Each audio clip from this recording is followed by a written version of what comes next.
Hi hello എല്ലാവർക്കും ഒരു പുതിയൊരു വീഡിയോയിലേക്ക് സ്വാഗതം. അപ്പം ഇന്ന് വേറെ ഒന്നല്ല, ഈ പ്രകാശനം മൊത്തം ഒരു ഗെറ്റ് റെഡി വിത്ത് മീ നമുക്ക് ചെയ്യാമെന്ന് വിചാരിച്ചു. തന്നെ ഞാൻ ഐബ്രോ ആയിട്ട് ചെയ്തതാണ്. ഇതിനെക്കുറിച്ച് വലിയ ധാരണയും കാര്യങ്ങളൊന്നും എനിക്കില്ല കേട്ടോ മൊത്തത്തിൽ. എന്നാലും നമുക്കിങ്ങനെ ചെയ്ത് നമുക്ക് പഠിക്കാമല്ലോ.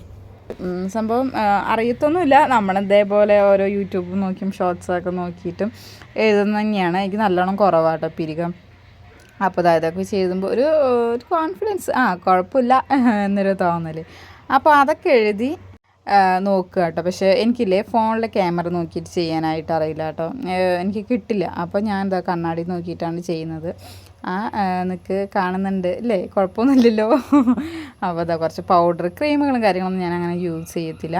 അപ്പോൾ ചെറിയ കമ്മൽ വേണോ വലിയ കമ്മൽ വേണോ, എനിക്ക് കുറച്ചും കൂടി മുഖത്തിനൊരു എടുപ്പ് തോന്നുന്നത് വലിയ കമ്മൽ ഇടുമ്പോഴാണ് കേട്ടോ. ഇതൊന്നും ഇട്ടിട്ട് വീട്ടിലിരിക്കാറില്ല. അപ്പം ഇങ്ങനെയൊക്കെ കാണിക്കണതുകൊണ്ട് എടുത്തിട്ടേ ഉള്ളൂ. നമ്മളിങ്ങനെ ഒരുങ്ങി വെളിക്കൊന്നും പോകുന്നില്ലല്ലോ. ഏട്ടൻ വന്നാലാണൊന്ന് വെളിക്കൊക്കെ പോവുക.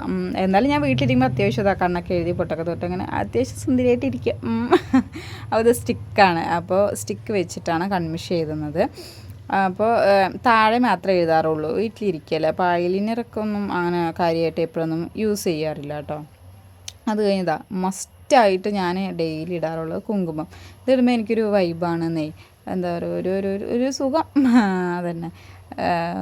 അത് ഒഴിവാക്കാറില്ല, മിക്കവാറും എല്ലാ ദിവസവും ഇടും. പിന്നെ നമ്മൾ ഡെയിലി ഇടുന്ന ഒരു പൊട്ട്. അത് കഴിഞ്ഞ് നമ്മൾ കുളിയെല്ലാം കഴിഞ്ഞതാണല്ലോ, ചന്ദനം ഇട്ടാലും ഒരു സുഖമാണ്, ഒരു മനസ്സുഖം. അപ്പോൾ ചന്ദനം ഞാൻ പറ്റാവുന്ന ദിവസങ്ങളെല്ലാം ഇടും, ഒഴിവാക്കാറേ ഇല്ല. പിന്നെ നമുക്ക് ഹെയർ സ്റ്റൈൽ എന്ന് പറയാനായിട്ടൊന്നുമില്ല. ഇങ്ങനെ എടുക്കും, ഒരു ക്ലിപ്പ് ഇട്ട് വെച്ചാൽ നമ്മുടെ പരിപാടി കഴിഞ്ഞു. അപ്പോൾ എങ്ങനെയുണ്ട്, കൊള്ളാമോ? ഇഷ്ടപ്പെട്ടാൽ പിന്നൊരു കാര്യം, ഈ ചന്ദനം മാത്രം ഇട്ടാൽ പോരല്ല, അതിൻ്റെ കൂടെ ഒരു കുങ്കുമം കൂടി തൊട്ട് കൊടുത്താലാണ് അത് ഫിനിഷ് ആവുക. നല്ല രസമില്ലേ കാണാൻ? അപ്പോൾ ഇഷ്ടപ്പെട്ടാൽ എന്ത് ചെയ്യണം, ലൈക്ക് ചെയ്യണം, പിന്നെ കമൻറ്റ് ചെയ്യണം. സബ്സ്ക്രൈബ് ചെയ്യാത്തവരാണെങ്കിൽ സബ്സ്ക്രൈബ് ചെയ്യണം കേട്ടോ. അപ്പോൾ നിങ്ങളുടെയൊക്കെ സപ്പോർട്ട് കാരണമാണ് മുന്നോട്ട് പോകാനായിട്ടൊരു പ്രേരണ. അതെന്താ പറയുക, മുടിയിൽ ഒരുപാട് ഷോ കാണിച്ചത് മുടി ഇതാക്കണ്ട, മുടി ഇങ്ങനെ ഊരി വരും. അപ്പോൾ ഒരുപാട് ഷോ ഒന്നും കാണിക്കില്ല. ഇപ്പോൾ ഇഷ്ടപ്പെട്ട് ലൈക്ക് ചെയ്യുക, ഷെയർ ചെയ്യുക, സബ്സ്ക്രൈബ് ചെയ്യുക. Okay, by. കമൻറ്റ് ചെയ്യണേ.